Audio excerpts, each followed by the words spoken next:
So I kind of want to spring the idea of these three different forms of pinch we can encounter.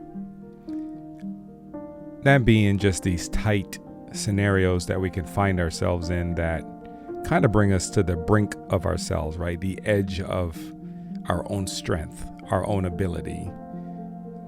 Our own mental faculty sometimes seems to don't have the solution. And we can't seem to solve them. We can't seem to work our way out of them. And so the three different variations that I'm going to pinpoint or point out today is that top-down pinch, number one. Second, I'll talk about that shared experience, more of a lateral move. Actually, I'm going to save that for the third one. And then on the second one instead, I'll talk about the climb. That's like the bottom-up pinch. So again, there's the top-down pinch, the bottom-up pinch, and then there is that lateral in the middle pinch. And you'll know what I mean in just a moment. So let's start with the top. And honestly, this kind of came to me earlier as I was reading. One moment.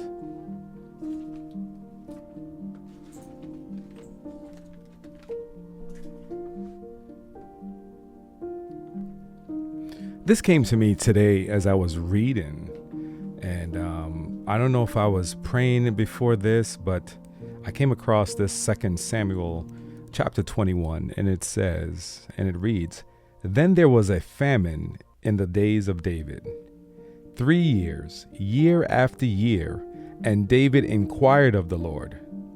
And the Lord answered, 'It is for Saul and for his bloody house, because he slew the Gibeonites.'"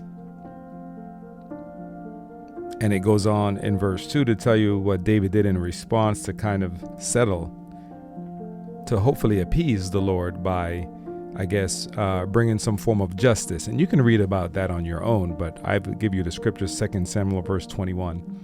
And out of that verse, I realized something. There was a famine in the land. And the famine, and this famine, I hope it represents something for you that you're feeling the pinch about. Could be a financial pinch, right? It could be just another area where you just don't seem to be able to leverage the resources you need. Some level of famine, right?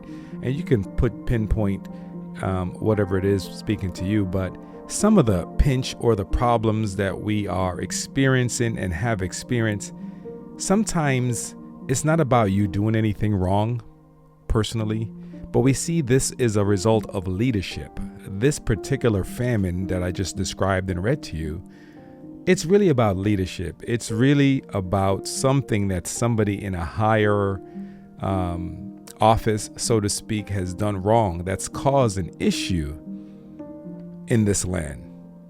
That's what it says right there. And that's what I call, first of all, the top-down pinch. Hopefully that gives you an example. So if you're in a position of leadership, you want to make sure you can do what you need to do is right, so that it has positive implications, right, for the people that, let's just say, is under your watch or under your care, under your influence.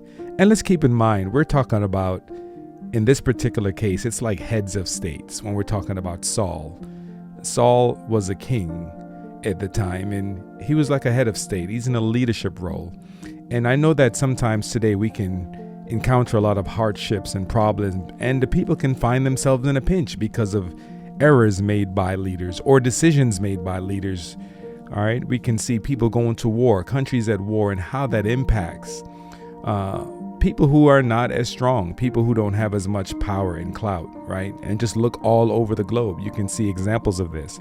Or we can see countries and economies that go into recession and people can't find work and companies are laying off and because of decisions made.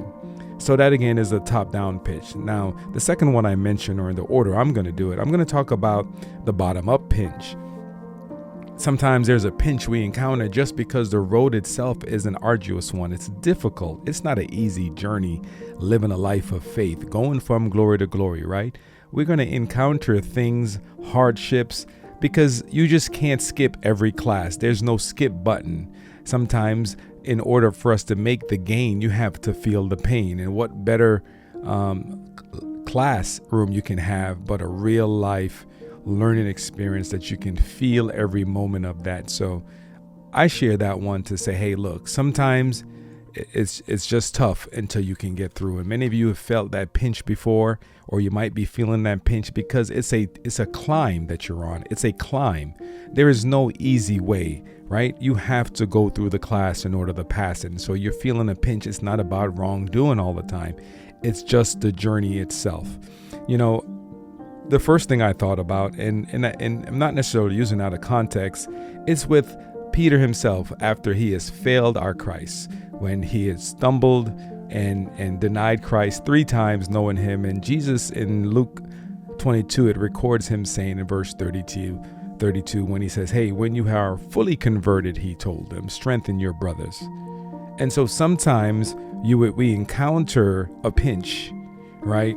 Because of just that climb of how do I get to that level of change. And it could also relate to the third and final pinch, which I talk about is the lateral pinch, or more like a shared experience. Sometimes we go through a difficult time, right? A real painful situation. And yes, it's a part of our growth. Yes, first and foremost, it's a part of the maturing process, us in our faith, in our walk, in our journey. First and foremost, that's what it does. But also during that time, it might be very difficult to get the question answered, why? Why am I experiencing this? Why is this happening? Why so much all at once? And sometimes after that, after it's for your conversion or full development of faith, it leads to the second one, or the third and final one, which is that shared experience or that lateral pinch, right? Where what you're going through really helps you to encourage others, minister to others, right? And so I call that a mirrored or a mindful experience. It's the experience that you encounter that allows you to empathize with others. Had you not go through it, had you not experienced the difficulty, right? The pain, that suffering, that feeling of abandonment, that where are you, Lord? Where is my God now? You know, why is this happening? Had you not encountered that and come through the other side, you may not be able to empathize with someone else who's had a mirrored experience, I call it. You might not be mindful enough to really empathize with someone else and encourage them or minister to them in the way that they're in need of. That's that shared experience. So what comes to my mind in this one is Hebrews chapter 4 and 14, verse 16, where it says, you know, Jesus was tempted in every way, yet without sin.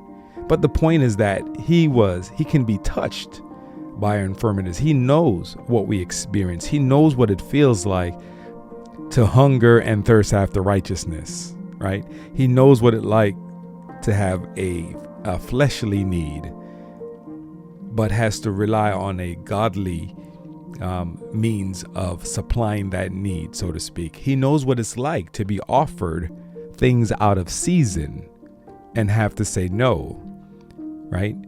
I'm trusting God. So that shared experience that you encounter allows you to empathize with others. And I call that the lateral pinch, right? Where you might definitely just be facing some things that's helping you to grow as a person.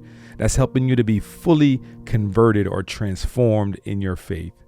But it doesn't just end right there. It also serves as a means or a reservoir where you will be drawing from when you meet other people along your journey now who are broken, who are puzzled, who are bewildered by what they're experiencing, and they're looking for hope. They're looking for an answer, right? And it's not to say that you will have the answer, but you'd probably be more familiar now with what they're dealing with in a sense, and you'll be able to come along them during that time, whether you can provide the answer or not. Come along them and realize, you know what, I can sit with you while you hurt. I can pray with you while you're waiting for your change. I can just cheer you on and I can encourage you, knowing that God is with you, knowing that sometimes the miracle is in the perseverance, right? because you yourself has gone through this shared or mirrored experience. Now, it might not be the same experience, but I call it mirrored because in some way it's going to do the same thing in them that it's done in you. It just might be different tools, a different method, right? A different mode, right? But sometimes the suffering is suffering. Pain is pain. Waiting on the Lord is waiting on the Lord. And you will have known that through the pinch that you have been through. So I hope these three things that I've shared with you, that top-down pinch brings a different perspective, where the pinch is really a result of something bigger than you, but you're feeling it. That bottom-up pinch is about that climb, that journey of being more of a disciple. And lastly, that lateral pinch is about that shared, mirrored experience that enables you to empathize with others. Be blessed.